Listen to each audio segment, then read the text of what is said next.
The endless battle to banish the world's most notorious stalker website. The anonymous forum known as Kiwi Farms keeps popping back online despite a relentless campaign by transgender activists and a former insider. This is kind of weird that they're like going on this crazy crusade to try and bring down Kiwi Farms when I think everybody knows Kiwi Farms is going to outlive every single one of these transgender activists. They hate what they can't control. When he heard that Kiwi Farms had been knocked offline, Clay, a member of the anonymous online forum, was flooded with relief. I thought to myself, this hell on earth has finally been vanquished. So he signed up for Kiwi Farms and then was relieved when it got taken down. I like props to Kirsche though, because despite how many times it has gotten knocked down, he has always found a way to bring it back up. Like every single time. Like he's just like a crotchety old man having to restart his basement generator all the time.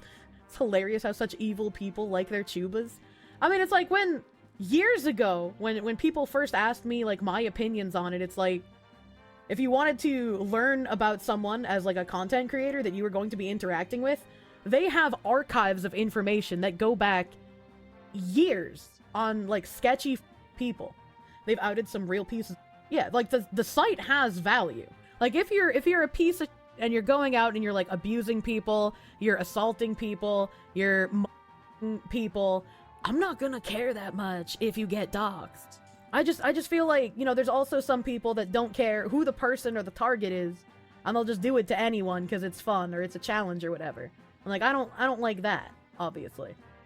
It's wild how much effort has been taken to conspire against the forum, which does nothing more defamatory or dangerous than gossip tabloids. Yeah.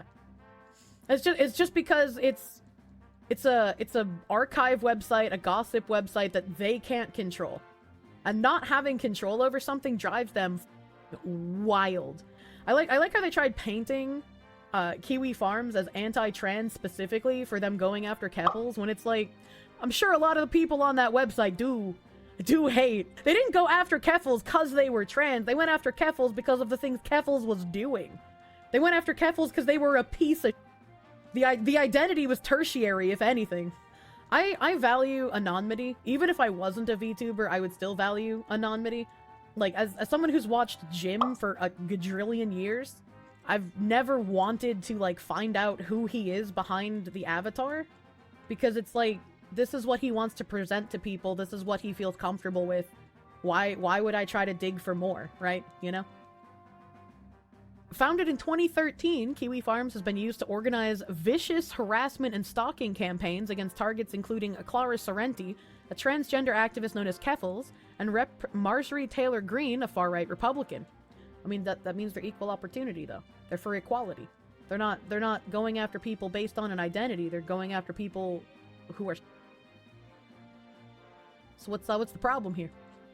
It went down exactly 1 year ago after Cloudflare, a major tech security firm, stopped providing services, saying contributors to the forum were posting the home addresses of those seen as enemies and calling for them to be shot. But in the week that followed, Kiwi Farms scrambled to stay alive, jumping from Russian servers to a Ukrainian hosting service to Vonwatech, a Vancouver, Washington-based hosting and security company, infamous for providing refuge to 8chan, a message board notorious for white supremacist content. As it became increasingly clear that Kiwi Farms would not go down without a fight, Clay, who spoke on the condition that he be identified by a pseudonym to avoid retribution, joined forces with Liz Fong Jones, one of Kiwi Farms' fiercest adversaries, and launched a dogged campaign to keep the site offline. Over the past year, their little group of internet sleuths, trans engineers, and activists has methodically chased Kiwi Farms across servers and networks around the globe, successfully persuading more than 24 companies to drop the site. Doesn't this make them the stalkers and not Kiwi Farms? Doesn't this mean that they are the ones doing a harassment campaign against a silly little forum that basically serves as an archive and as a news resource? This makes them the harassment campaign. I don't know if they understand the irony here. I don't really know if they notice it. Their enemies are doxers? Oh my god. The good guys are a matter of perspective. I mean, maybe they do notice it, but they're just like, it's not harassment when we do it. We're on a justice campaign. We're bringing justice to the bad guys. Therefore, what we're doing is correct. When they do it, it's bad. It's funny how they won't bring up the DDoSing. The group's Sisyphean battle illustrates the lack of mechanisms for reporting online abuse, much less for banishing harmful content. It also raises serious doubts about society's ability to block any site from the global web, even one that explicitly incites violence. I don't think society should have that ability. I don't think any sites should be blocked from the global web.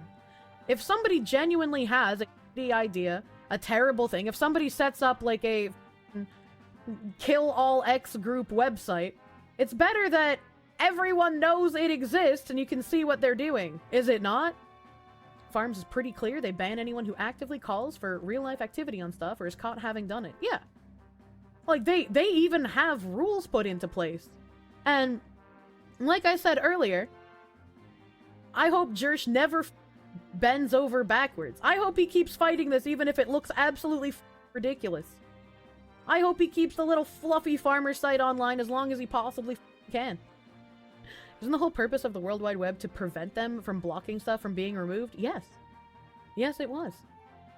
Founded by Joshua Moon, a former 8chan administrator, Kiwi Farms evolved into a popular platform for creating harassment campaigns.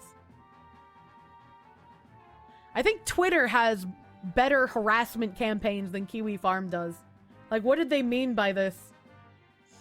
Its users often fixated on transgender people, relentlessly stalking and doxing them. At least 3 of its victims died by suicide. If you tell me that someone has a thread on Kiwi Farms, like a specific person has a thread on Kiwi Farms, I'm not gonna think, oh no, what are they a victim of? I'm gonna think, alright, how f***ed up is this person and what did they do?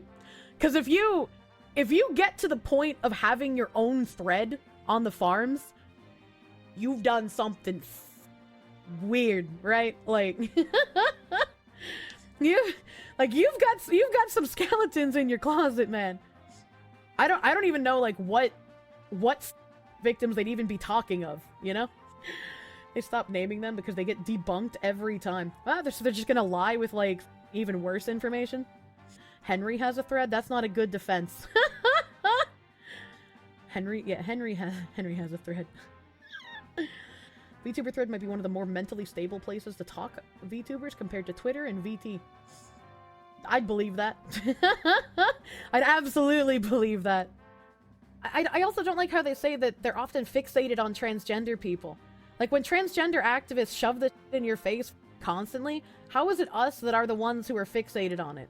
And when it turns out that so many of these activists are pieces that participate in really unsavory activities, how is it our fault for pointing out the unsavory activities? Like, I just don't get it.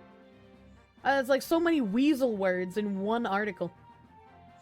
In response to a request for comment, Moon wrote by email, "Do you still print that rag on a paper? If so, please send a physical copy of your smear piece to the P.O. box listed on the website so I can frame it. Thanks." This guy's funny. Actually based. The campaign against Kiwi Farms began in earnest last summer. Sorrenti, a Twitch streamer who became famous as a news star for trans youth, had been under attack for months by Kiwi Farms users because of what they were doing in regards to these kids. Let's talk about the let's talk about the GoFundMe and how that money went to drugs. Let's talk about all the fleecing that they did after the bathtub hormone cocktails. From her home in Vancouver, Fong Jones heard about the harassment against Sorrenti and immediately recognized the tactics. Fong Jones had also been targeted by Kiwi Farms beginning in 2017. I don't even know who the Fong Jones is, but I'm just assuming they're a bad person because, like, anytime someone says that they have been outed by Kiwi Farms, I'm just like, you've probably done something, dude. Like, why would I trust you? I don't trust you. I trust the cute little bird, not you.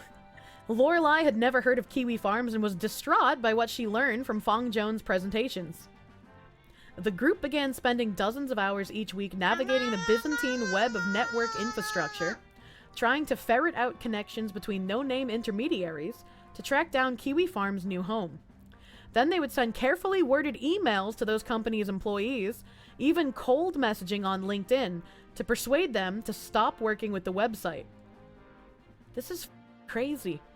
They can't stand that a bunch of people in a corner of the internet are archiving people doing things while also saying words that you're not allowed to say. Those words are bad, and we can't let you have a corner of the internet where you call people candy-ass Rudy Poos. That's just too far. The group operated in cells in case they were doxxed, but kept track of every internet provider they persuaded to cut ties with Kiwi Farms. Moon had a few major advantages.